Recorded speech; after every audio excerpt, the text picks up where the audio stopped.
The Love Song for J. Alfred Prufrock.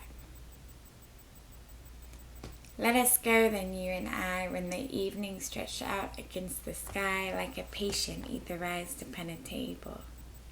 Let us go through certain half-deserted streets, the muttering retreats of restless nights and one-night cheap hotels, and sawdust restaurants with oyster shells.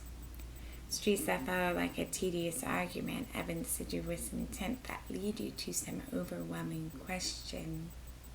I do not ask, what is it? Let us go and make our visit. In the room, the women come and go, talking of Michelangelo. The yellow fog that rubbed his back up in the window panes, the yellow smoke that rubbed his muzzle on the window panes, licked his tongue into the corners of the evening, lingered in the pools that stand in drains that fall upon its back, the soot that falls from chimneys, slipped by the terrace, made a sudden leap, and seeing it was a soft October night, curled once about the house and fell asleep. In the room, the women come and go, talking of Michelangelo. And indeed, there will be time for the yellow smoke that slides along the street, rubbing its back up in the window panes. There will be time to create a face, to meet the faces that you meet. There will be time to murder and create, and time for all the works and days of hands that lift and drop a question on your plate.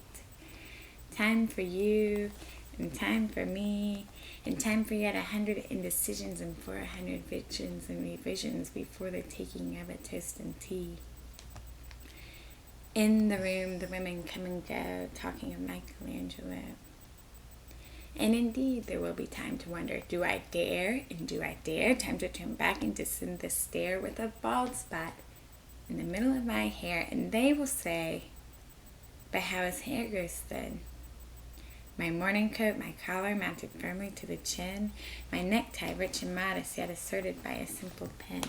And they will say, but how his arms and legs are thin. Do I dare disturb the universe? In a minute there is time for decisions and revisions, which a minute will reverse. For I've known them all already, known the mornings, evenings, afternoons. I have measured my life in coffee spoons. I know the voices dying with the dying fall beneath the music from a farther room. So how should I presume? I've known the eyes already, known them all, eyes that fix you in a formulated phrase. And when I am formulated, sprawling on a pen, when I am penned and wriggling on the wall, then how should I begin to spit out all the butt-ends of my days and ways? And how should I presume? For I've known the arms already, known them all, arms that are braceleted white and bare, but in the lamplight down with light-browed hair. Is it the perfume from a dress that makes me so digress? Arms that lie along a table or wrap about a shawl. And should I then presume? And how should I begin? Shall I say, I have gone at dusk through narrow streets and watched the smoke that rises from the pipes of lonely men in shirt sleeves leaning out of windows? I should have been a pair of ragged claws scuttling across the floors of silent seas. In the afternoon, the evening sleeps so peacefully, smoothed by long fingers, asleep, tired, or it malingers here on the floor beside you and me. Should I, after teas and cakes and ices, have the strength to force the moment to its crisis? But though I have wept and fasted, wept and prayed, though I've seen my head grown slightly bald, brought in upon a platter, I am no prophet, and here's no great matter. I have seen the moment of my greatness flicker, and I have seen the eternal footman hold my coat and snicker, and in short, I was afraid. And would it have been worth it after all?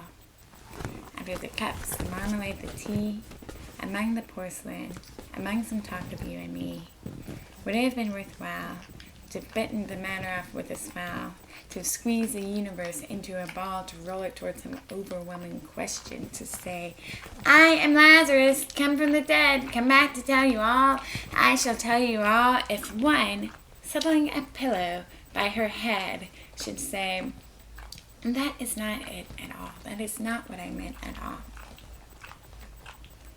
And would it have been worth it after all?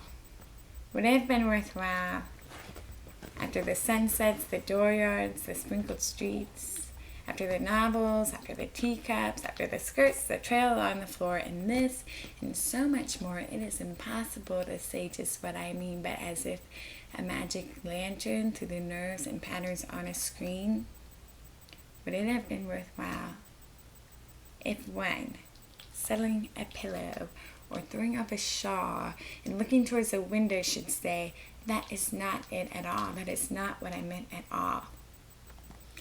No, I am no Prince Hamlet, nor was meant to be an attendant lord, one that will do to swell up progress, start a scene or two. Advise the prince, no doubt, an easy tool, deferential, glad to be of use. Politic, cautious and meticulous, full of high sentence, but a bit obtuse. At times, indeed, almost ridiculous. Almost at times, the fool.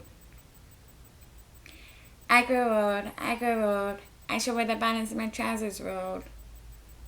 Shall I part my hair behind? Do I dare eat a peach? I shall wear white flannel trousers and walk along the beach. I have heard the mermaids singing, each to each. I do not think they will sing to me. I have seen them riding seaward on the waves, when the wind blows, coming the white hair of the waves blown back, when the wind blows the water white and black. We have lingered in the chambers of the sea by seagulls wreathed in red and brown, till human voices wake us and we drown.